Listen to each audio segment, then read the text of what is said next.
There's something unusual about the relationship between India and China. Two ancient civilizations, two modern nation states born out of imperial collapse, and together they contain more than a third of humanity. And yet, their most persistent conflict revolves around a place where almost nobody lives: high plateau, salt flats, wind, rock, and ice. I'm talking about the Aksai Chin, a barren stretch of land in the western Himalayas. No farms, no cities, not even a blade of grass. So, why has it become one of the most enduring geopolitical disputes of the modern world? To understand that question, in this part 1 of a 3-part series, let's step back, not decades, but nearly 2 centuries. In the early 1800s, the region between Kashmir, Tibet, and Xinjiang was not a clearly defined frontier. It was something older, a zone of distance. Caravans passed through, nomads occasionally crossed it, but political authority faded quickly as altitude rose. Empires did not govern these mountains, they skirted them. In 1834, a turning point arrived. A Dogra commander named Gulab Singh, serving the Ranjit Singh Sikh Empire, invaded western Tibet. The campaign was short, but it produced an agreement in 1842 between Gulab Singh of Kashmir and the Tibetan authorities. The agreement was simple. Both sides would respect traditional frontiers. But those frontiers were never mapped. And in that era, they could not be. Surveying the high Himalayas with 19th century tools was extraordinarily difficult. So the frontier remained something vague, a broad, mountainous buffer. At almost the same moment, another geopolitical drama was unfolding: the rivalry between the British Empire and the Russian Empire across Central Asia. Historians later called it the Great Game. Russia was expanding southward. Britain controlled India, and both empires feared the other approaching the Himalayas. So a new strategic concept emerged: buffer zones. Territories that would sit between empires, not necessarily governed tightly, but useful as strategic distance. Britain's concern was simple.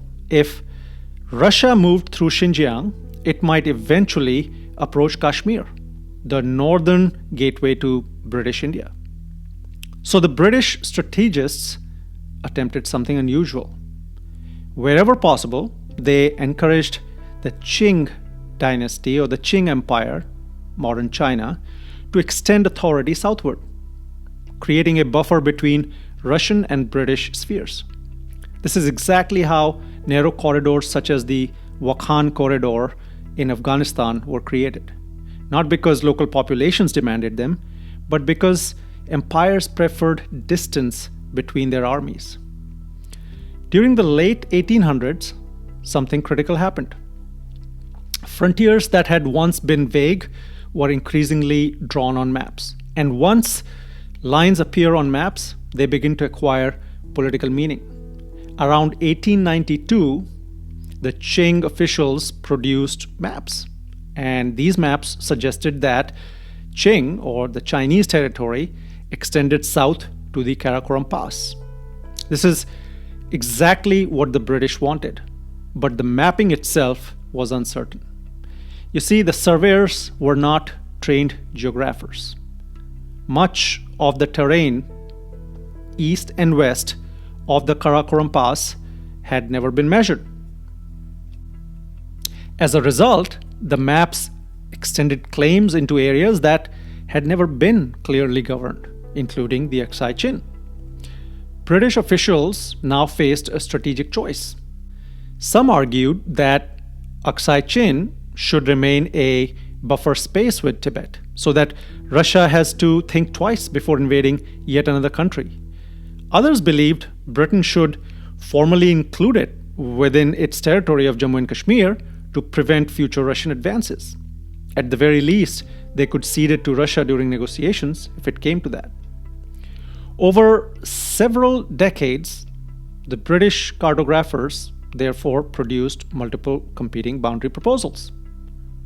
Different lines appeared on different maps.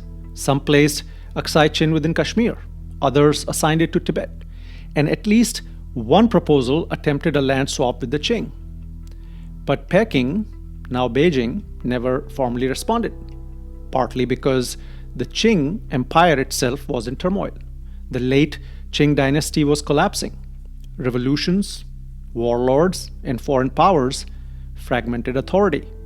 There was no stable government capable of negotiating distant Himalayan boundaries. By the time India became independent in 1947, the situation was unresolved. There was no mutually agreed border. There were only imperial maps drawn for strategic convenience during the Great Game. India inherited those maps. Qing, which was now China, and governed by the Chinese Communist Party after 1949, rejected several of these assumptions.